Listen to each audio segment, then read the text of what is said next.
the Non-Obvious Diversity Summit. I'm Sandhya Jean Patel, cultural producer and co-founder of SRC Partners. I'm delighted to welcome you to today's panel entitled Everyone Welcome, Using Technology and Metrics to Create More Inclusive Workplaces. Before I introduce our esteemed moderator, I'd like to take a moment to reflect upon the history of the Indigenous lands we call home. While we are meeting today on a virtual platform, all of us occupy spaces that carry the powerful legacy of these diverse peoples and their unique local cultures. Through this acknowledgement, we reaffirm our deep commitment to the improving our understanding of America's shared heritage and recognize the collective responsibility to improve bonds between all nations. We are grateful for the opportunity to meet you wherever you may be on your journey towards a more diverse, equitable, and inclusive society so that we can do the work together. And now to introduce our panel moderator.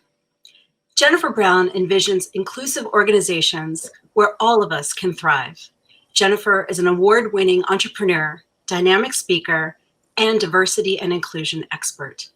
She is the founder, president, and CEO of Jennifer Brown Consulting, and her consulting firm guides some of the world's largest companies in their diversity, equity, and inclusion efforts. She is an acclaimed keynote speaker and podcaster with her podcast, The Will to Change. Her award-winning latest book, How to Be an Inclusive Leader, calls on allies and advocates everywhere to activate their voice. Please welcome Jennifer Brown. Thank you so much. It's a pleasure to be here. I'm really excited to talk about this topic today. Hello, everybody. As Sandhya shared, I am in the diversity, equity, and inclusion space and have been in it for, almost 14 years now. And I, like our panelists today, am very passionate about the role of technology and measurement and metrics in driving our ability to change our own behaviors and also to create sustainable and systems change, right, across large groups of people, across all sizes of organizations. And we're joined today by two experts in the space that have different products and experience in the field and have developed really innovative solutions that I'm really excited to learn more about today, and also just to talk about what's possible when it comes to the particular qualities of technology to shift things perhaps quicker and more effectively than we as humans can, but also while keeping in mind that technology cannot replace all the different ways that we as humans also need to interact with the changes that we need to see and be driving those changes. So yes, if you would follow our hashtags and our handles here, please tweet out whatever insights you find compelling from this conversation today. And without further ado, I'd like to introduce Layla and Myra. So if you would each say a few words give us some context about who you are, how you came into being so passionate about this work, and perhaps a little bit about what you developed as a solution to the changes that we all are so passionate about making, and give us a little bit of context on that. And by the way, before I go any further, I wanted to share my pronouns are she, her, hers, and I'm sitting on Lenape land. I am located here in New York City. So Layla, let's start with you. Thanks so much, Jennifer. So my name is Layla Mackenzie Dallas, and I'm the founder and CEO of DAL Global. DAL stands for Diverse, Inclusive, Aspirational Leaders. And for me personally and the team, diversity, inclusion, belonging, equity, it's incredibly personal. I am a Chinese female. I was adopted by white British parents. I'm married to a white American husband who's also Greek but speaks fluent Chinese, unlike myself. I'm dyslexic, and I also have mental health issues. And I guess in that very short nutshell, I describe the fact that there's many different things that make each of us up as human beings, intersectionality and the power of the collective different facets of diversity, inclusion, belonging, equity is absolutely critical, both visible and also invisible diversities. Additionally, with the organisation, for us, it is about moving that holistic dial when it comes to diversity, inclusion, belonging, equity, or DIBE, as I like to call it. With our organisation, we have a number of different areas that we focus on. The first being our not-for-profit research, where we look at 10 holistic facets of DIBE.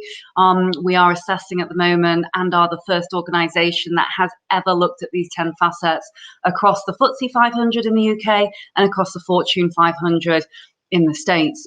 Additionally, we focus very much on peer-to-peer learning, sharing transferable methodologies, because this is about collectively moving the dial for sustainable change and for action. We're not a fan of lip service, shall I say. This is about truly, truly making a difference. It is personal to me. I'm sure it's personal to all of you, and I'm really excited to get to know more of what you all do. Layla, thank you. That was so, what you just did was share your iceberg as a person, sort of what's visible about you. And also you were very honest about invisible or non-obvious aspects of your diversity story. So I really appreciate that. And that's really role modeling our walking the talk of this work, which is what we then turn around and encourage in organizations, right? That we need to consider the whole person, particularly things that are non-obvious. So thank you so much for that. And I can't wait to dig into some questions for you. But Myra, let's hear from you. Same question. What made you so passionate about the work, and what have you developed as a way of addressing the change that you see in the world? Thank you. Well, starting with why I'm passionate about this work is, for me, I grew up in Pakistan, in Thailand, and then in the US. So I have this global perspective of what I see as inclusion. So at a high level, passionate about this for potential. And what does that mean? Basically, I want to help people create the environments where people can reach their full potential, right? So if we can spend all our energy on the actual tasks of creative problem solving, rather than trying to monitor our environment for social threat, we will have a lot more solutions, for health, for climate change. There'll be a world where a better world for everyone, not just emotionally, but like in the physical world too. So that's high level why I think inclusion and belonging is so important in the workplace. On a personal level, I've come about inclusion, and I think it's from a very young age, because I was taken what I call in and out of my water a lot, starting at like 2 years old. And what I mean by that is, David Foster Wallace says, a fish does not know water, right? So unless a fish is taken out of its water, it's not going to know what water was. So it's the same for us. Our water is our norms and our culture. Until we're face to face with a different kind of water, a different culture, we don't realize that this was our norm. So at a young age, I was coming out of that, in the sense that growing up in Pakistan as a religious minority in a very conservative Islamic country, it became very obvious who we were, how we were treated, and what the majority was. On top of that, I went to a American international school where we were the only Pakistanis. So again, taken out of this water into this international school, and there I was culturally a new water, linguistically, kind of way, and I loved it. But I think that contrast from a young age, going in and out of that, just made me really interested in this space. And I think the biggest water going in and out was going from moments of, in one day I could go from moments of extreme marginalization to extreme privilege, being able to go to some of the best schools in the world, being able to have access to capital, in sense of social capital, financial capital, these different kinds of things, just the access of that. And then also, like, on the other side, being a minority, being from like a generational trauma of like poverty and stuff as well. So I think that really brings me to this idea that it's inclusion that we need, and it's belonging and understanding that we can't just put one single story on a whole group of people from all these different experiences. So what do we do? Our company is called VR Perspectives, and there's a lot of different facets, but technology, we create virtual reality experiences. So that's what the VR is for, and it allows you to have different perspectives. So you can see the world from someone else's perspective. And so we don't really say, oh, like, you can't really see or live someone's lived reality, but we can give you like a perspective from that. So we create different scenarios that allow you to experience the world from their perspective. And what it's doing, the biggest thing that we're trying to counter is a lot of diversity and inclusion training has been this passive learning, right? And so we're trying to make it this active experience, this exploratory experience where you go in yourself and you get to feel that it's that emotional realism of what does it actually feel like to go through these experiences of microaggressions and identities. So high level, that's what we do. That's excellent. Myra, I've been able to experience VR and scenarios, and I immediately see the potential for rapid change in terms of the aha moments that it creates, faster and more efficiently than like perhaps even picking up a book and learning about, what is a microaggression, how does it feel, but putting people in the shoes to literally be on the receiving end of so many of these scenarios that we know happen with such frequency in workplaces is an incredible shortcut to change. So I really am excited that you're working in that space. Excellent. Awesome. So Layla, let me come over to you. This topic we're talking about today is tech and metrics.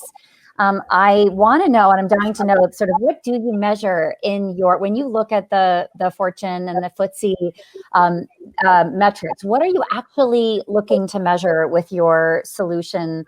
How did you arrive at some of those as being the most effective or important metrics to gather and to publicize?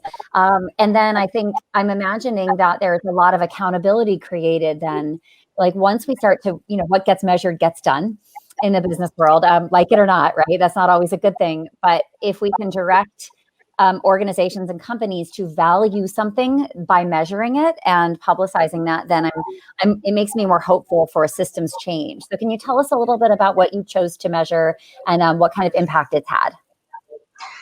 Yeah, absolutely, Jennifer. And thank you very much for the question. So in essence, we launched the very first time ever last year, the Mackenzie Dellis Packer review. And it was supported by EY and also by Ipsos Mori. We're doing the report again this year, and it will become now an annual review that happens every single year, both UK wide and also US wide on the Fortune 500 respectively. It is the first time that we have done it on the Fortune, and last year was the first time that we did it on the FTSE and beyond. But for us, when we came to looking at all of these different intersectional facets of diversity, inclusion and belonging, we looked at these 10 in line with not only what we saw from organizations and from wider society with those important visible diversities, but also invisible diversities. And so what we did is we basically partnered up with 10 different organizations. So we looked at harnessing the power of ethnicity, where we focused on partnership with the Sir John Parker Review in the UK. Again, we will be looking at the US equivalent over in the States. When it comes to sexual orientation, we partner with Stonewall, and I'm sure that you all know who Stonewall are when it comes to LGBTQ+. And those often invisible diversities. So we partnered up with Stonewall to look at creating 3 to 5 questions. And all of these questions as well, I should say, were both qualitative and quantitative data. We were looking specifically at CEOs -2, so we were looking at the senior exec level. And ultimately, it is that exec level, top of the iceberg, as I heard you mention before, or top of the classic hierarchy that we may know if we're kind of thinking with our corporate hats on. It is that area where we really do see a huge lack of diversity, both visible and invisible. It's a lot more rich often at the base of that pyramid. So we looked at ethnicity with the Sir John Parker Review. We looked at Stonewall with sexual orientation. We looked at the Hampton-Alexander Review when it came to gender. When it came to socioeconomic status, we looked at partnering with Upreach. When it came to age, we partnered with the Centre for Aging Better. When it came to disability, we looked at partnering with the Business Disability Forum. And we went all the way around those 10, which I won't go through all of them right now, but the others were parenthood and caring responsibilities, mental health and wellness, neurodiversity, religion, and nationality. Because for us, it's not just that one piece or those one or two pieces that are really important. It's how the power of all of those different sums come together, because actually every single one of us can be diverse in inverted commas. Is actually one, we need to scratch below the surface and find out what is below that surface, but also how can we recognize those and look at how we can support balancing the playing field when it comes to other unique aspects or areas of specific focus. So what we did is we reached out to a whole number of organizations. We gave individual personalized scorecards which showed exactly where those organizations sat with regards to those 10 facets. Because I think for many people and for organizations, those who aren't perhaps those organizations that don't live and breathe and sleep DIBI as we do, it can be quite overwhelming, wondering where to start. Do we focus on race? Do we focus on gender? Do we focus on sexuality? There's so many different things. Actually, when we look at putting science behind those methodologies and we look at the areas in which we really do need to work on specifically, that way we move the dial. And so this is how we've harnessed the power ultimately of all these different intersectional aspects. And we really do see us being able to move that dial in the right direction. That's so great. I'm so excited for this tool to be out there and being used as a benchmark. And you've thought and anticipated all these different kinds of diversity dimensions. So some of you who may be tuning in and thinking, diversity is usually a conversation about race and ethnicity and gender.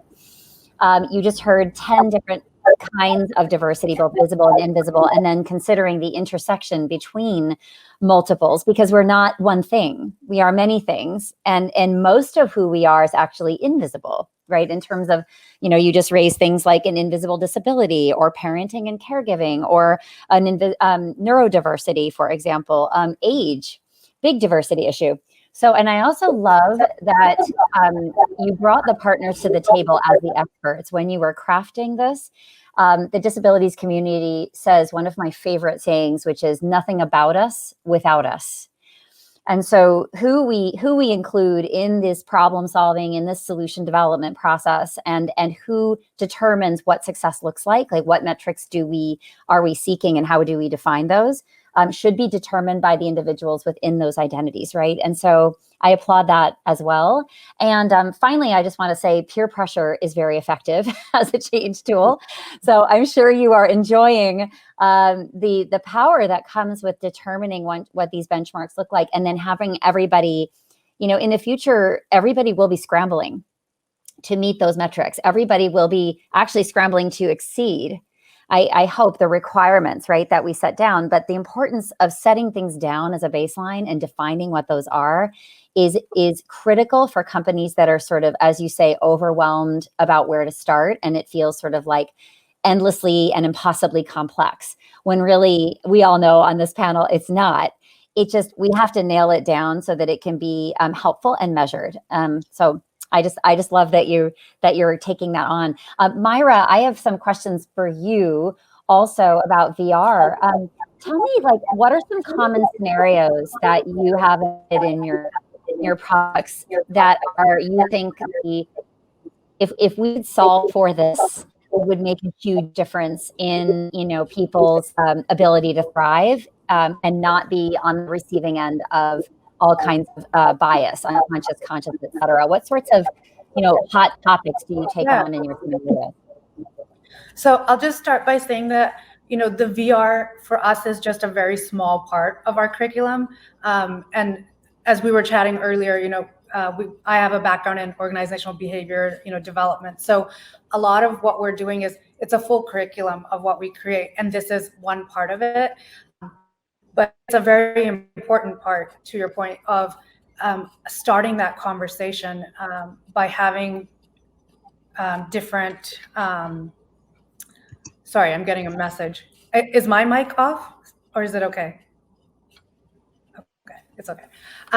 So yeah. So the different kind of scenarios, the way that we're starting this, and we're still early on in terms of, the huge picture of what we see, the vision for our company and what we're creating. So right now, in this current climate, race was a really important one, and we have one, and we had been creating this before, a lot of these companies decided that they should care about this topic, to be quite frank.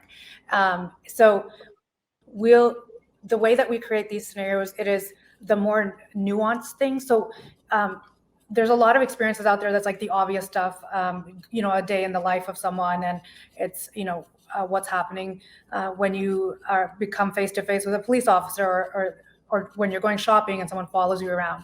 So these are things that we talk a lot about, but what we're trying to get to the crux of is what we call the micro behaviors. What's happening in the workplace that most people will not even notice. So, we have a scenario about gender, and that one got a lot of reactions, to the point where men going through it, are giving the guy the finger. They're trying to strangle the virtual character. So we're getting that visceral reaction.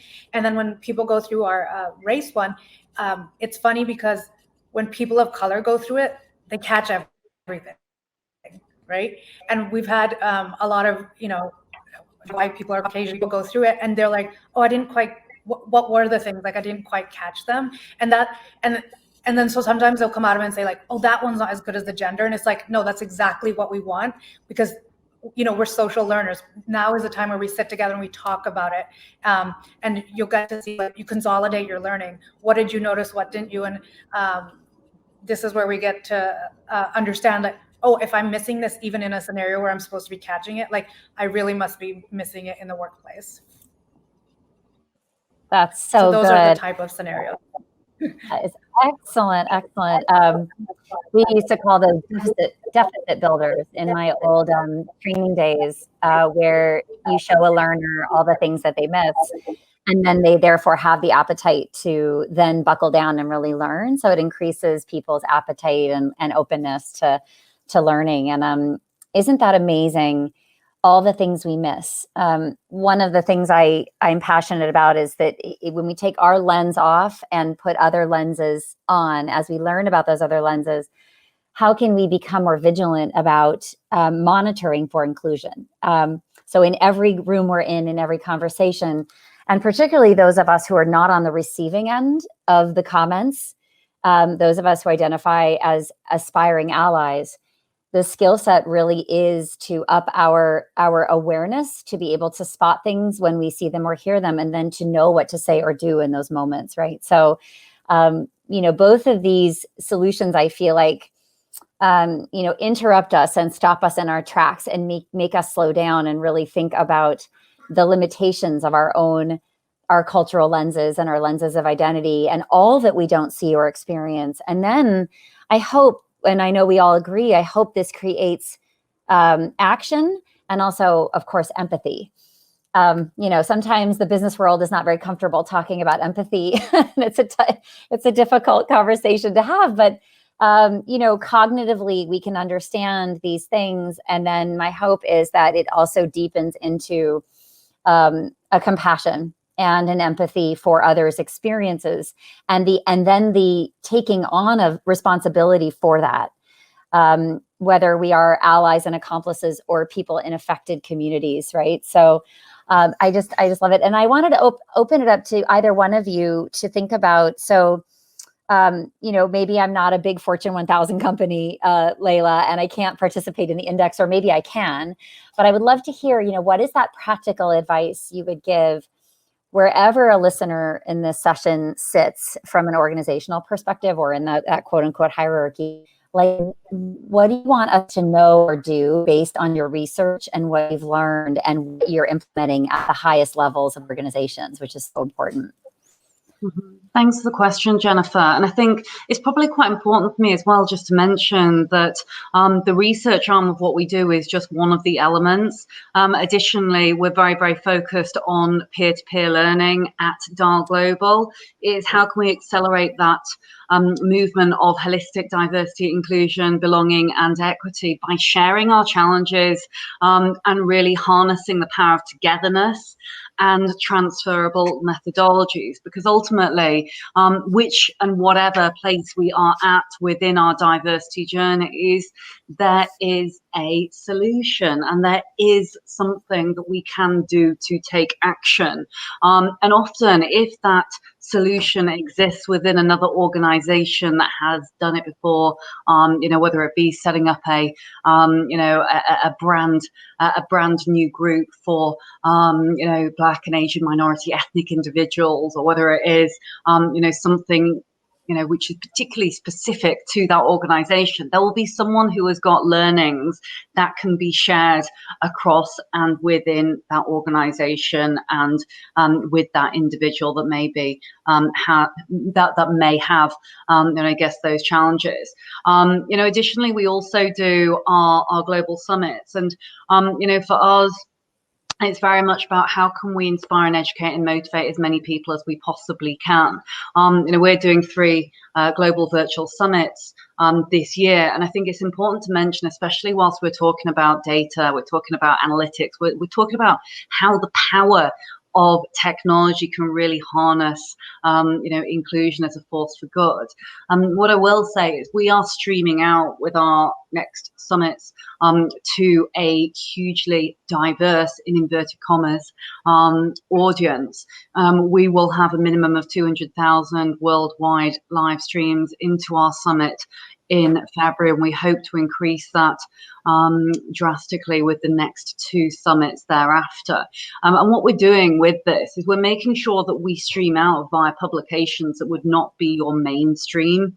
Again, I use these terms in inverted commas, and I use the term diverse in inverted commas because actually we believe that everyone can be diverse.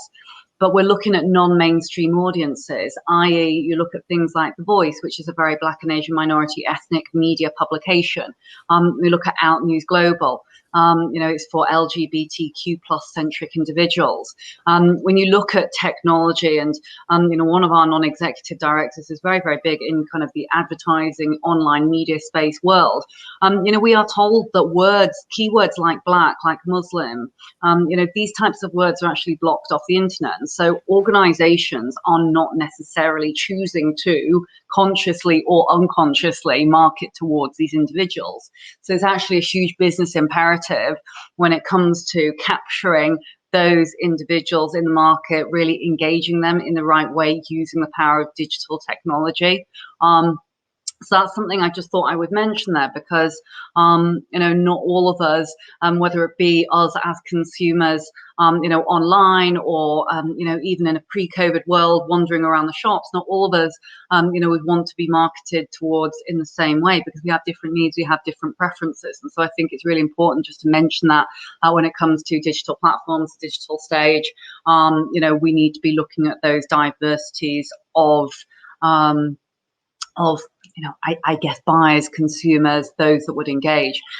Jennifer, looping completely back to your first question on how does the report support, I think it said, in terms of kind of actionable points, what we would love as a huge call to action and not lip service is for CEOs, for leaders, for individuals to step up and take notice. Because even if you don't believe in this, then it is not going to make any commercial sense for you in the very near future for you not to be looking at the power of diversity in every different one of those forms. And so take action right now and look at how you can harness the power of inclusion, not only for the fact that it's the right thing to do for those within your workforce, but also because of the fact that this is demanded right now from the wider consumers, our future generations of leaders who will not stand for organizations that put this on the back burner. Something I say all the time, I say, who would not want to be relevant in a changing world? And so sometimes the moral argument doesn't work with people, right? And I talked about empathy earlier. That may not be a reasonable goal. But what you're saying is the imperative to be able to flex and change in a really volatile, changing, diversifying world, visible and invisible, of customers, of talent, the incoming generation of talent, which expects as sort of a baseline for whomever they work for and with to really have taken this on board and developed attention to it, competency in it, and leadership, and you know how to use their voice in the public square as well as internally to influence the discussion. So the expectations have really shifted, and 2020 was like gasoline on that fire. This was already going on, of course, and people like us were pushing it, but 2020 was this enormous game changer, and I think accelerated us to this point where now it's an undeniable reality, and in fact, a business liability not to participate in things like what Layla's talking about, metrics, measurements, use every bit of technology we can to get there faster because we are already behind. We are just, the business world is behind. Senior leadership is behind. You know who's not behind is younger people, because they've lived in this different world and they understand it, intrinsically in a way that I think older generations don't. And also those of us who have certain identities have not been exposed to. And so we need to accelerate our own learning as well. And that is imperative on an individual level and also an organizational level. And Myra, I see you shaking your head. I know you agree with this. What would you add?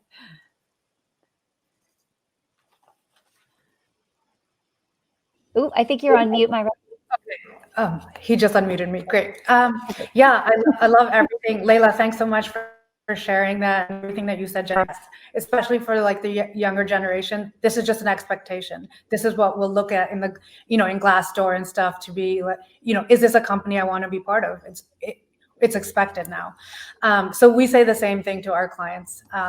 And there's so many business reasons for it too, which I won't talk about now, but that really has to be a selling point about understanding your market. You need to hire the right people who are in the market, But going back to what we were saying earlier about, making it, what's an action that people can do. So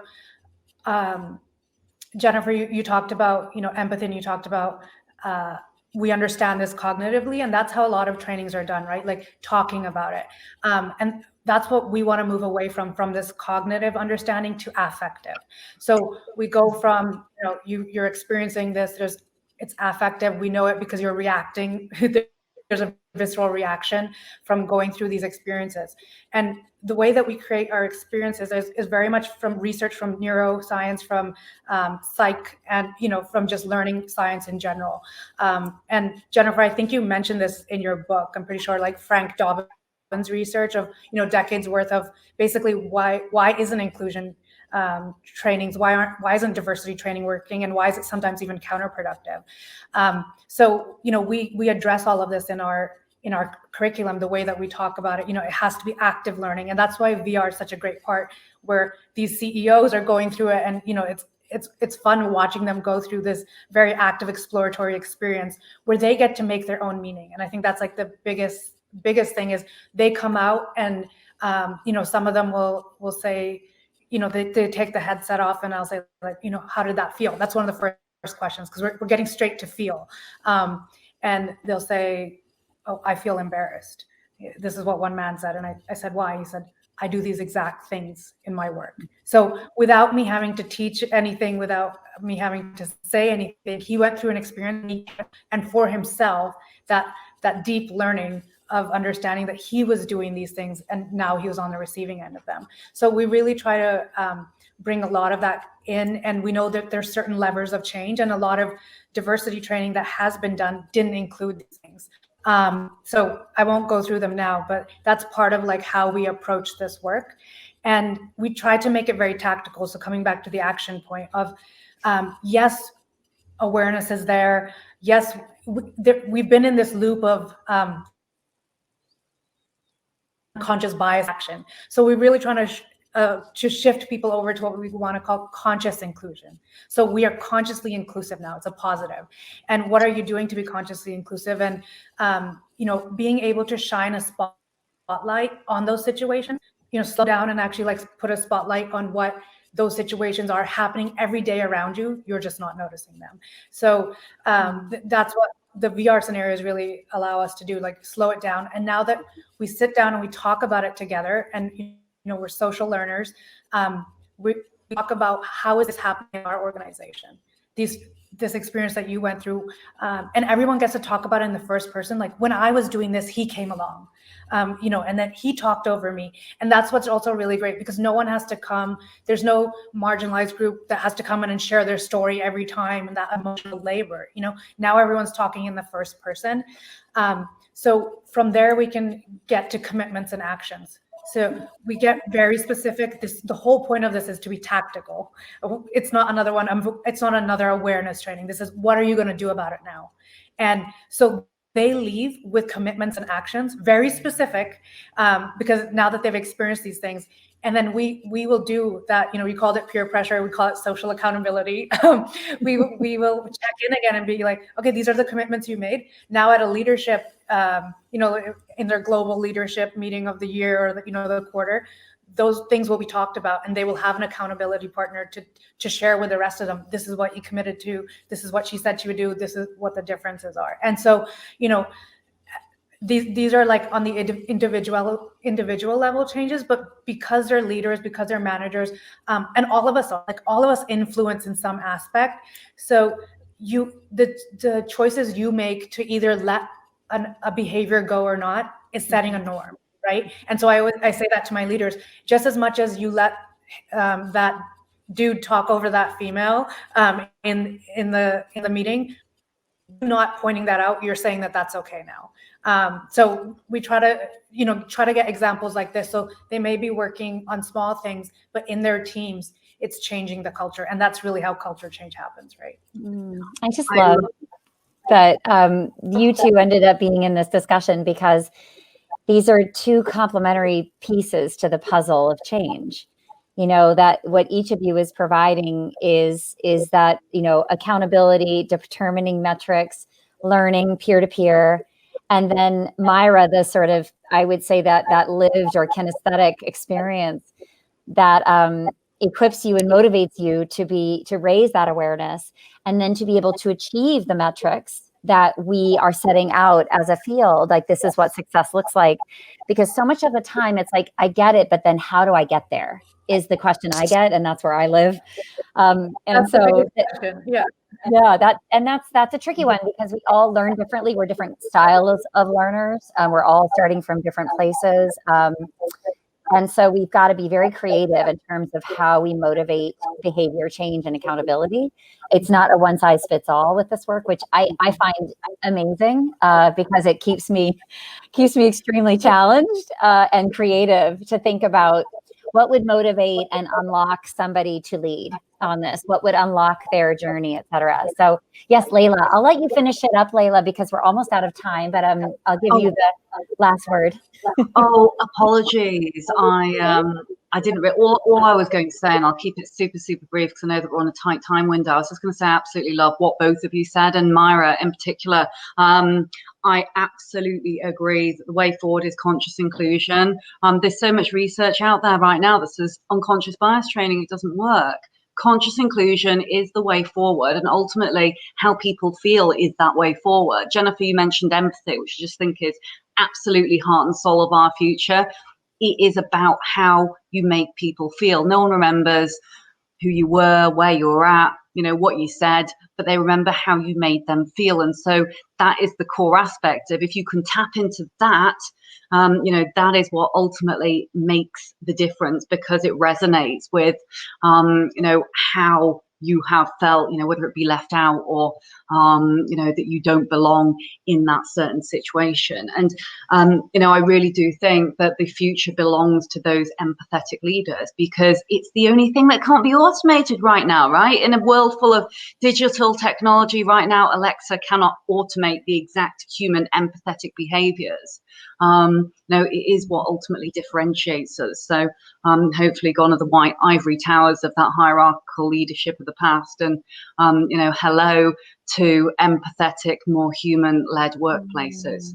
Sorry, Jennifer, keeping it brief. I didn't realize that was really a beautiful last point. I loved that we have a role more than ever, even as things can be automated and assisted with technology. There's no replacement for the way we can truly see and hear each other for the first time, and then to honor those experiences and ensure that those experiences are accounted for in the systems and the companies that we build. And that we account for all of them at every possible moment, to not just bring our own lens, but carry all those lenses with us into every interaction that we have, and be that voice for change.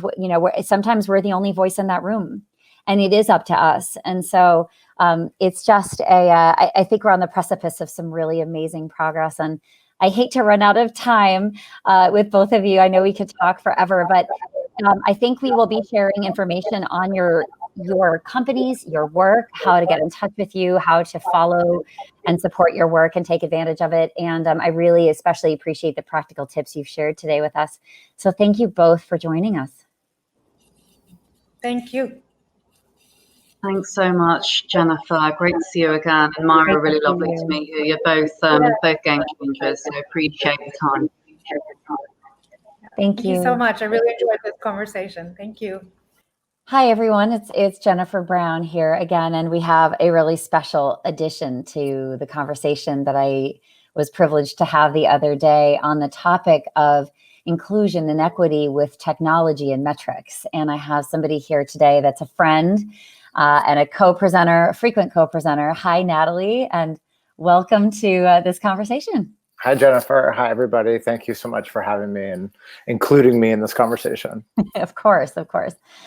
So Natalie, I know about your product and your work, and I know a little bit about your backstory, but we always like to start with contextualizing you in this topic on a personal level. So what would you like to share with people about how you identify, why you're so passionate about what you do, and then in a minute, we'll get into what you've built and why it's so important.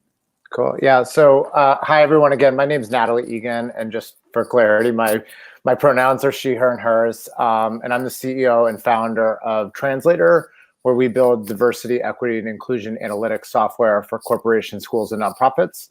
I identify first and foremost as a human being. I also identify as an entrepreneur and a parent, as a mom.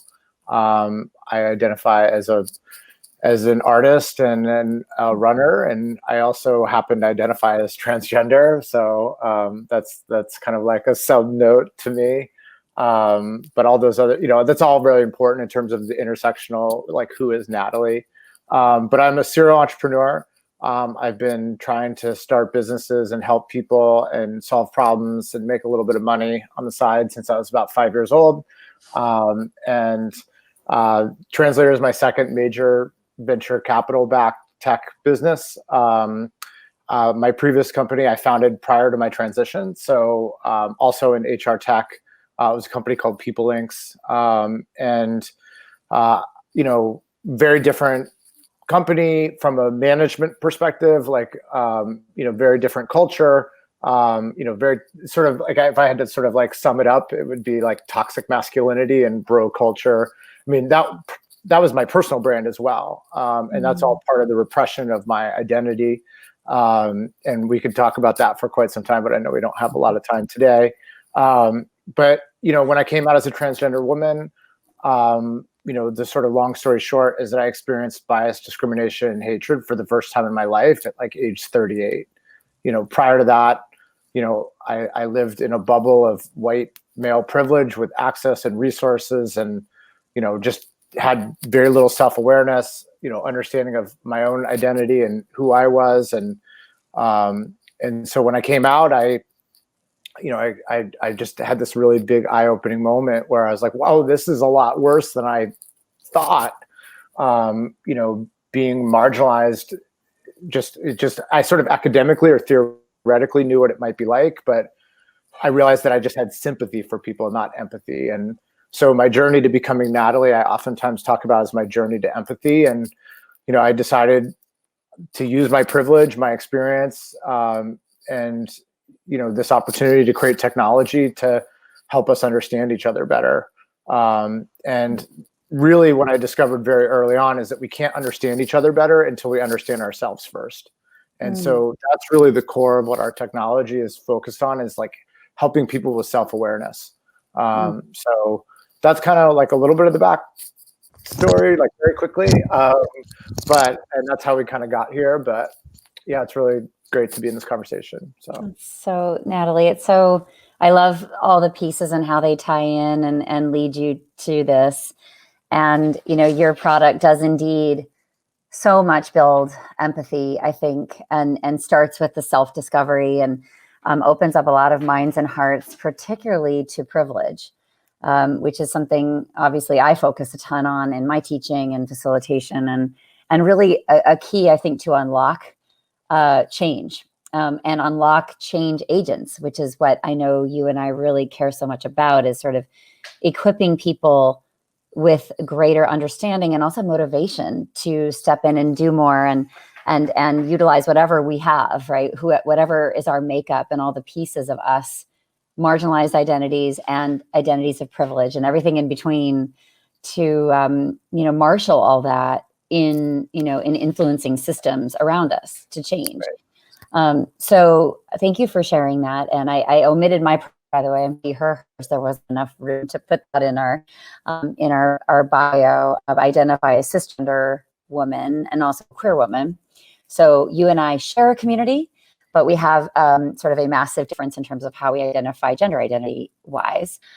So I just want that to kind of be explained, because sometimes, those of you in the audience that may need a brush up on the differences between sexual orientation and gender identity, please look into that and consider always sharing your pronouns as a way to generate a conversation, an inclusive conversation about gender identity that doesn't assume that we are all cisgender, because we're not. Just like, assuming heterosexuality is not accurate as well. And these are often invisible diversity dimensions that we need to start to sensitize ourselves to as we have a more holistic and fulsome conversation about diversity dimensions in the world, which are numerous. So anyway, I want to give you an opportunity to explain what you've built and what you were trying to solve for in the space of technology-enabled learning. And then perhaps, some of the results you've seen and why you think this is a really has been a missing piece and why it could revolutionize the conversation. Sure. So there's basically, if you think about our platform, there's two pieces of the value proposition, right? And the first part is an experience, right? So our clients pay us to put their employees, the participants, through an experience, which is designed to make them think. It's designed to make them feel and sort of reflect on their own identity and the lived experiences of their own lived experience, as well as the lived experiences of other people. And, you can't unexperience it. So once you've done it, you can't unsee it. You can't can't put that back in the toothpaste tube, if you will. So it really is a powerful catalyst for change. Everybody's in different places in their journey, and some are more ready than others, but it uncorks the conversation and it gets things going. And it doesn't always make people feel comfortable, right? It's not a warm and fuzzy feeling necessarily. Our clients are paying us to help get their employees to start feeling comfortable being uncomfortable. And those experiences, those digital experiences, are anonymous. So the second part of our value proposition is it's an analytics platform. So we're collecting data and analytics on the experience that the participants go through to find out how they feel and what their experience is. And And we take all that information and we are able to sort of mash it up and then come back to the client, completely anonymized, with, high level aggregate information that is going to basically create almost like a DEI roadmap, like a series of recommendations that they can then take action on based on their very specific, unique culture, right? Because every company is different. And so it's a really interesting experience because it starts off with self-awareness with the individual employee, which ultimately, if you think of it as a waterfall, like self-awareness in the capacity of our program leads to group awareness. So the individual understands how they sit inside a cohort or a team and better understands their team or the cohort, which ultimately leads to organizational awareness. And organizational awareness is where you have like an empathetic organization or an empathetic company that can look in the mirror and literally say, this is who we are collectively. This is the sort of DNA or makeup of our organization. And we've never been able to see that before. And again, they can't unsee that either. So once they see the data that comes out of the platform, it becomes a catalyst for change. They have to do something about it. It can feel a little overwhelming at first, but we provide baby steps to say, like, here's what here's the short term, here's what's easy, and then here's how we're going to get to where we need to get to. Because at the end of the day, like, it's all about, culture change, right? Like DEI as a practice or as an area that we focus on, we oftentimes are drawn to this because we believe it's the right thing to do.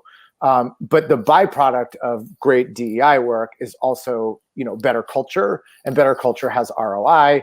And so ultimately, if you're thinking about culture change or digital transformation for culture change, DEI and DEI technology is a tactic to drive the strategy of culture change.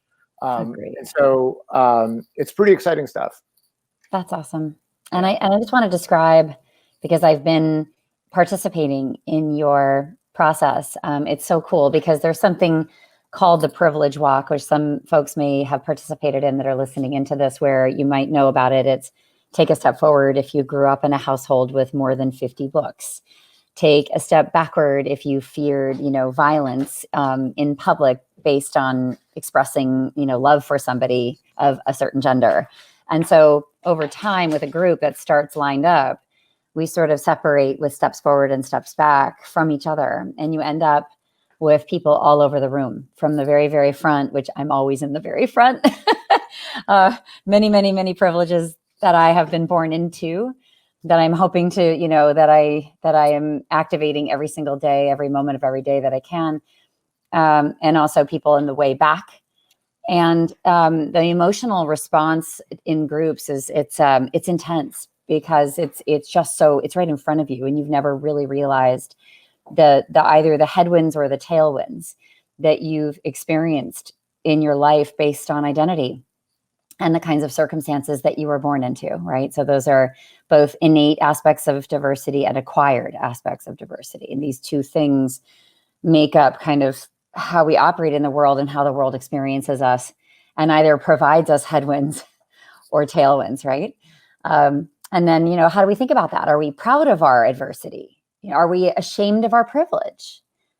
So, you end up with these extremely interesting and difficult conversations and reflections. And then you're right that the personal experience then turns into, okay, now that we know this, what do we do about it? And so you create this though virtually on your, literally on your mobile device. A group of people as large as is distributed all over the world as they need to be can actually participate in something like this that we usually facilitate in person.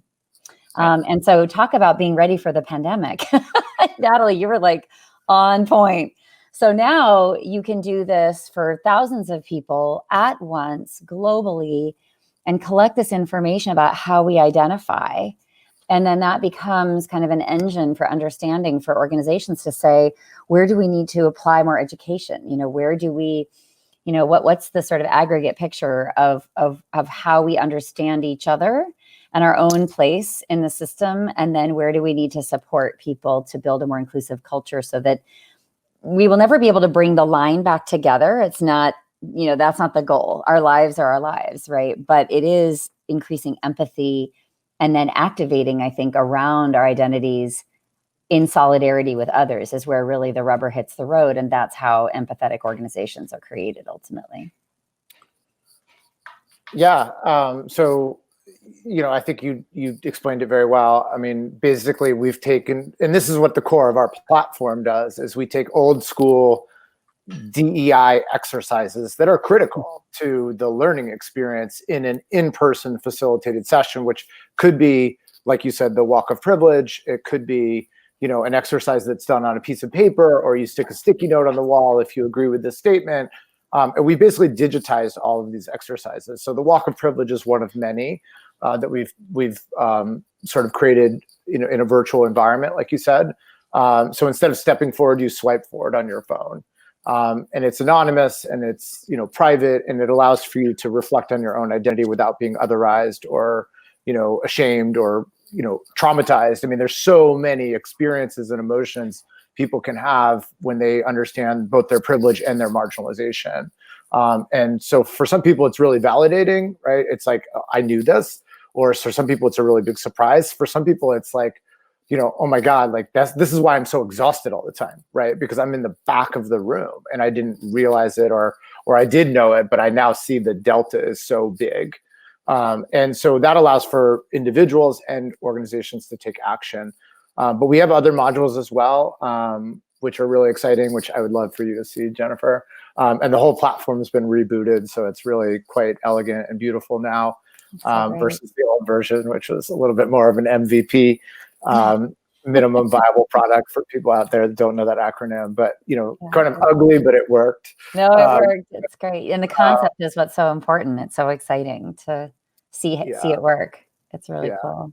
And so, real quick, I mean, what happens is we activate what we call privilege analytics afterwards, right? So everything's analytics. Like we have another exercise called the stereotype mask, which is basically unconscious bias analytics. We have another one called How Comfortable Am I? And another one called we've renamed it the Continuum, but originally called the Spectrum, which is LGBT analytics. So each one of them is designed to really give you a deep dive in understanding into who your employees are, right? Which allows for you to actually make change.